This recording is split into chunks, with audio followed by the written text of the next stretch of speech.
Hi, this is Perrin Cornell with Coldwell Banker here in Wenatchee, and today we're going to talk about home buying. I call it Home Buying 101 and 102 or whatever. It's designed for if you're currently renting and you've never purchased a home before, there might be some information here that you will find useful. And or if you have purchased before, but say you've been out of the market for 7 or 8 years, the markets have changed and things have changed, and so you may find this useful too. Keep in mind that today's market is moving extremely fast. Houses are on the market sometimes only a matter of 2 or 3 days with multiple offers. So you have to be ready to make your offer at the time you go. It can't be well, we'd like this and we'd like to make an offer, but you've got to be ready to go. And so hopefully this will help you in that regard. First of all, if you're a home buyer that's currently renting, there's a website called smartassets.com. Smartassets.com. Actually, it would work for anybody because there's a bunch of other information in there too. But it primarily talks about making a comparison for a rent versus buy, which would work best for you. In the example I ran just a few minutes ago, I used a purchase price of $300,000. A couple, one makes $50,000 a year gross, the other one made $30,000 a year gross. They're currently paying $1,850 a month in rent, which was a house I just found on the internet. It was a 1951 Rambler, 1951 remodel, but still 1951. 3 bedroom, 2 bath, about 1,600 square feet, and it was renting for $1,850 a month. So I used that. I assumed a 30-year mortgage with 5% down, which is pretty much the minimum. Though you can get in for less. And I also made some other assumptions about the duration and what the costs would be and everything that were reasonable. A certain amount, I think it was like $3,000 a year for upkeep and things of that nature. Anyway, when you ran all the numbers, what it came out is it said that under those parameters, if you held the house for at least 3 years, you would be about $4,000 ahead of where you would have been had you rented during that period of time. And of course, if you hold it longer than that, then you're going to be even farther ahead. So that's one thing that you have to do. So you got to know about that. The next thing is you have to take advantage of the fast market. You're going to have to know the properties. I suggest that if you're a couple, that you both sit down and make a list of your wants and your needs. Not the same thing. They're two. You may want a 4-bedroom house, but you may only be able to afford, or you may just really need a 3-bedroom house, things of that nature. And so that you have some frame of reference and some agreement, because it gets difficult otherwise. And then you've got to get yourselves approved for a loan with a good lender. And at a minimum, you're probably going to require, the lender rather, will probably require 2 years of tax returns, 2 months of bank statements, the last 2 pay stubs. That's pretty much a minimum. If there's any other things, like you're getting a gift from someone to help purchase the house, which you can do because there's a lot of money required and some of that can be gifted. They're going to want to verify that the money that you're using to buy has been in the bank for at least 2 months. And so you get all that stuff assembled. And most lenders can get you an approval. Then get you a qualified letter, a very short period of time. But to get you a true approval, preferably an automatic underwriting, it may take them 4 or 5 days. But even at that, that's not excessive, considering how long you're going to be living in the house and the fact that it's probably the biggest investment you'll make in the next few years. So there's different kinds of loans for different requirements. If you owned before, or if you have really sterling credit or good credit, and if you have money for a down payment, you might want to consider a conventional loan. There's certain advantages to a conventional loan. You can buy properties you might not be able to buy with other types of loans.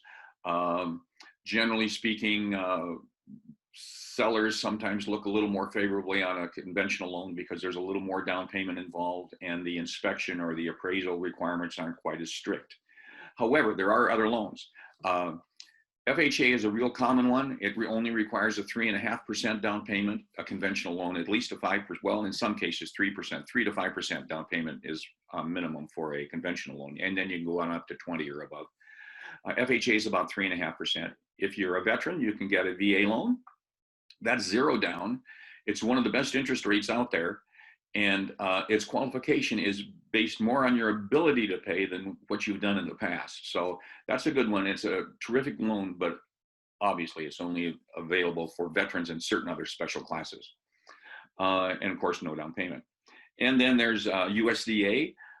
In the area around Wenatchee, you can't use it in Wenatchee, but you can use it around Wenatchee in several different places. Kashmir, parts of East Wenatchee, Malaga, Rock Island, Waterville. And the advantage with that loan is you don't have to make any down payment either. However, that particular loan, you're going to have at least a 640. They say you can get it done with a 620s credit score, but you're probably going to have a 640 or better. VA, you can get down low with a credit score. You can get to 600 or maybe even below. FHA, you can get below 600, but they may require more than the 3.5% down payment, and they may make some other requirements on you too. And the higher the credit score, the easier it is to get approved. The lower the credit score, the more cautious a lender is going to be. I would expect you would do the same thing. How much money are you going to need? Well, obviously you have to know from your lender what you're qualified for. And then you got to think about down payment.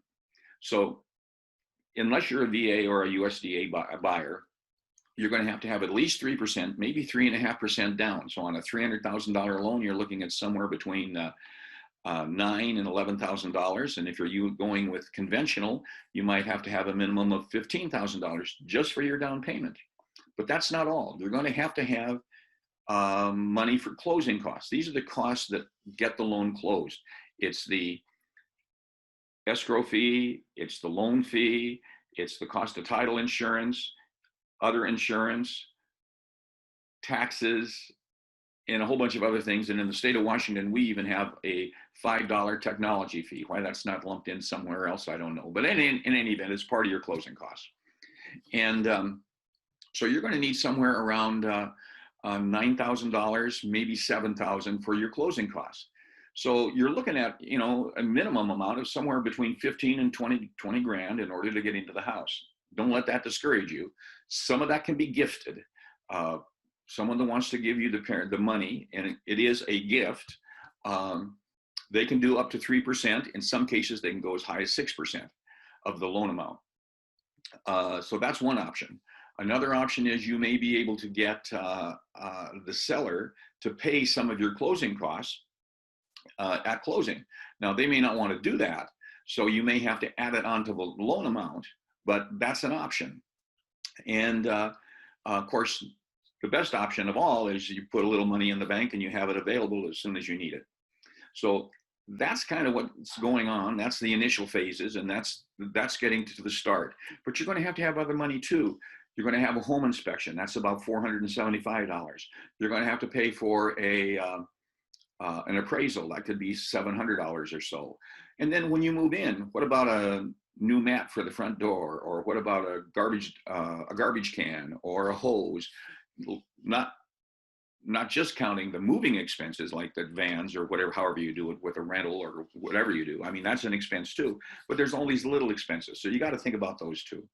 Finally, you have to have a good agent, and an agent can help you with a lot of that. They can talk you through some of it. They can show you how to trim some of it. They can show you what resources might be available that you didn't know otherwise. They can sit down with your lender and help you negotiate where you need to be on your loan. They can help with a lot of things. So a good agent is, in my opinion, number one. It's probably the most important part of the equation, but the lender, you have to have that first. So this is Perrin Cornell, Coldwell Banker. If you have any concerns or questions, feel free to email me at Perrin, Perrin, at cbcascade.com, Perrin at cbcascade.com, and I look forward to seeing you again soon. Thank you.